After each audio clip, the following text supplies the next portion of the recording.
My face is starting to look older. What treatment do you recommend? When it comes to facial aging, it's common to think of wrinkles, sagging skin, and the skin looking dull, having lost its youthful glow. It stands to reason why a lot of people focus on what they see, their skin.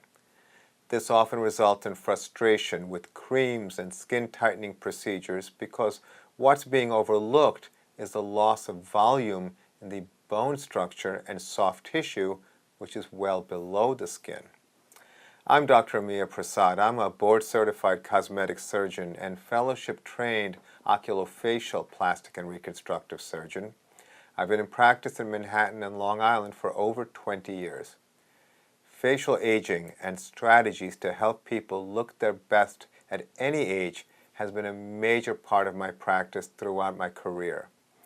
My approach to helping my patients is built on a problem-based strategy.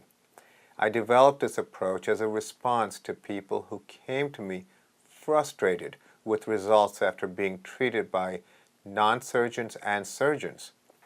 Recommendations made by physicians and non-physicians is often based on limitations of scope of knowledge and experience as well as bias toward a specific procedure.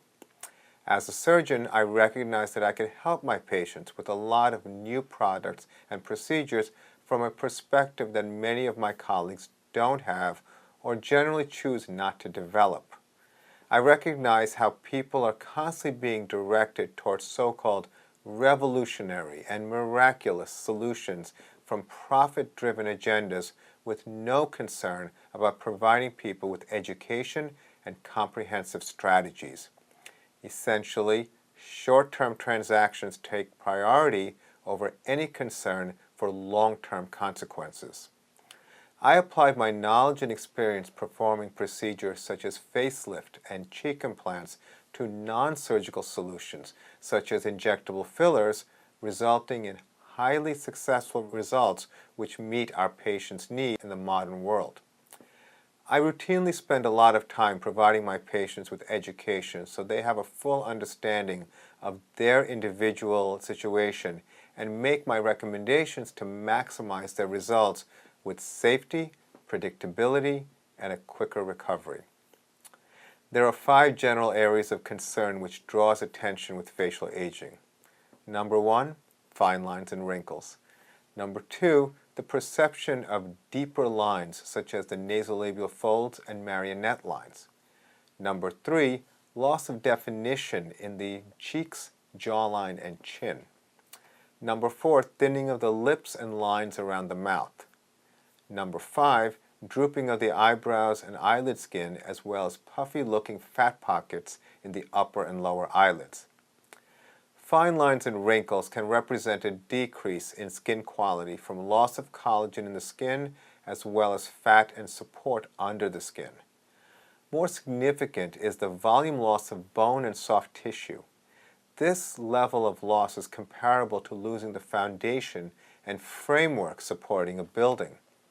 As the foundation collapses, the outside folds inward, resulting loss of projection and deepening of lines and wrinkles. Oftentimes, people perceive that the solution is to do something to tighten the skin. When you look at a younger face, you know that a younger face is not tight. A youthful face is characterized by volume and a balance of proportions. The angles and soft, cushioned appearance of the skin also contribute to the perception of youth. Age-related loss of volume occurs slowly. If you look at pictures of yourself in your early 20s and look at pictures of yourself in your late 30s to 40s, you may be able to appreciate how volume loss affects your appearance.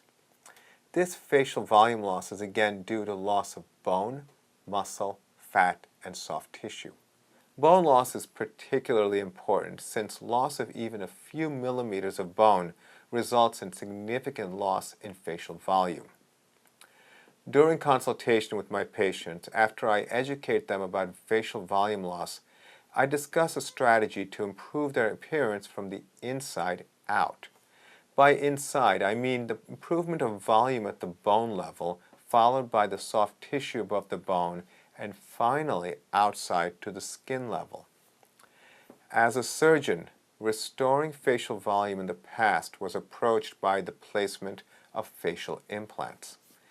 I would use different size cheek and chin implants to restore volume in these respective areas.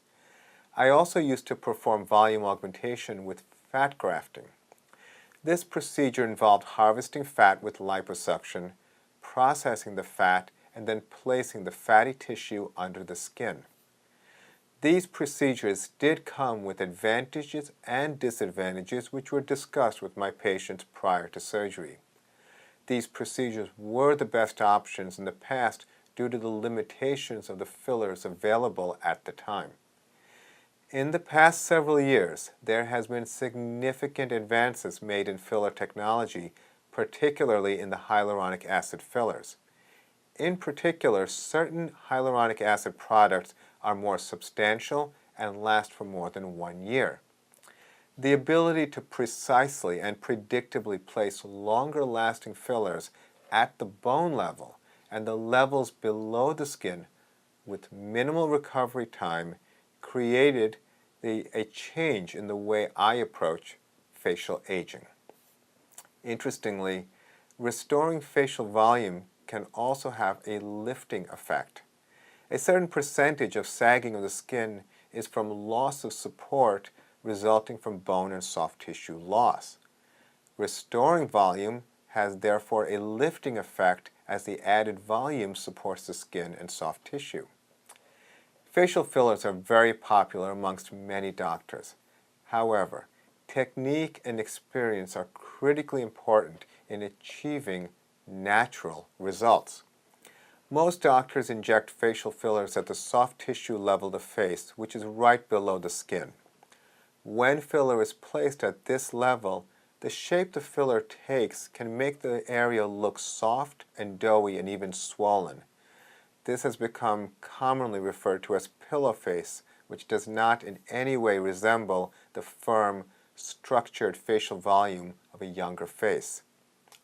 I perform facial filler placement with techniques which is done by very few doctors called structural volumizing. Placing filler at the bone level below the facial muscles puts volume where it's needed, at the foundational level. The resulting shape creates better definition to the face instead of the soft and rounded look seen so commonly. Placing filler at the deeper level of the bone structure under the muscles with minimal trauma is technically challenging. As a facial cosmetic surgeon who performs facelifts and facial implant surgery, I know this anatomy very well. I do see patients for corrective work or revision who previously went to physicians and non-physicians who lack this type of experience and understanding. Part of my approach is placing fillers with instruments such as blunt cannulas instead of needles. Blunt cannulas cause less trauma to the skin, soft tissue, and muscle, so bruising is minimal, if at all. This strategy of structural volumizing can be applied to the cheeks, brows, temples, tear trough, midface, jawline, and chin. Volume loss at the midface and lower face causes deepening of lines around the nose and mouth, known as nasolabial and mesolabial folds. These are commonly referred to as smile lines, laugh lines, and marionette lines. Structural volumizing of the midface and lower face restores balance to the upper face. In addition, restoring soft tissue volume and application of neurotoxin can change the look from aged and tired to youthful and friendly. As volume is lost in the jawline, particularly in an area called the mandibular notch, the continuity of the jawline accentuates the appearance of jowls. Placing volume in this area can give the jawline more continuity and definition, resulting in significant improvement of jowls. In addition, the chin typically loses projection with age. Structural volumizing can restore projection to the chin and can be placed in a way that resembles the shape of a chin implant, creating smoother continuity with the jaw. At this time, I use longer-lasting hyaluronic acid fillers for structural volumizing, such as Juvederm Ultra Plus and Juvederm Voluma. These fillers can last up to 2 years before they are gradually and safely metabolized by the body.